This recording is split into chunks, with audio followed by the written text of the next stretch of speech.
क्या आपको पता है कि हमारे राष्ट्रगीत वंदे मातरम को लेकर एक बहुत बड़ा और महत्वपूर्ण बदलाव हुआ है?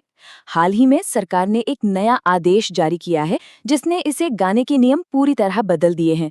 तो आखिर ये नए नियम हैं क्या और इनका हम सब पर क्या असर पड़ेगा? चलिए इसे समझते हैं। तो सवाल यही है कि वंदे मातरम गाने के जो नियम हैं वो अब पहले जैसे नहीं रहे, लेकिन बदले कैसे हैं?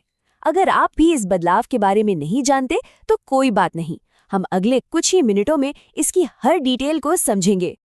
तो सबसे पहले बात करते हैं इस नए आदेश की। असल में केंद्र सरकार ने राष्ट्रगीत के सम्मान को लेकर कुछ नए और बहुत जरूरी दिशा निर्देश जारी किए हैं जो अब सभी को मान्य होंगे।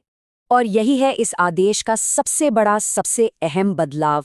गृह मंत्रालय ने साफ कर दिया है कि अब से किसी भी सरकारी या आधिकारिक कार्यक्रम में वंदे मातरम का अधूरा नहीं बल्कि पूरा संस्करण, जी हाँ, पूरा का पूरा वर्जन गाना या बजाना जरूरी होगा। हाँ, पूरे 6 छंद।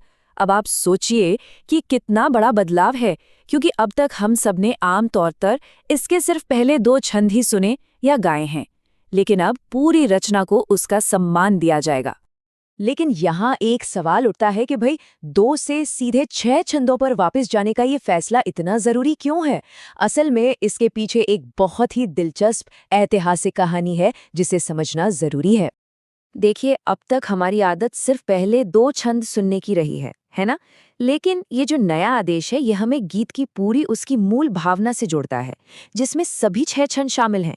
तो ये सिर्फ लंबाई का नहीं, बल्कि संपूर्णता का बदलाव है। सरकार का कहना है कि इस फैसले का जो मेन मकसद है वो है गीत को उसकी असली ताकत और उसका ऐतिहासिक महत्व लौटाना।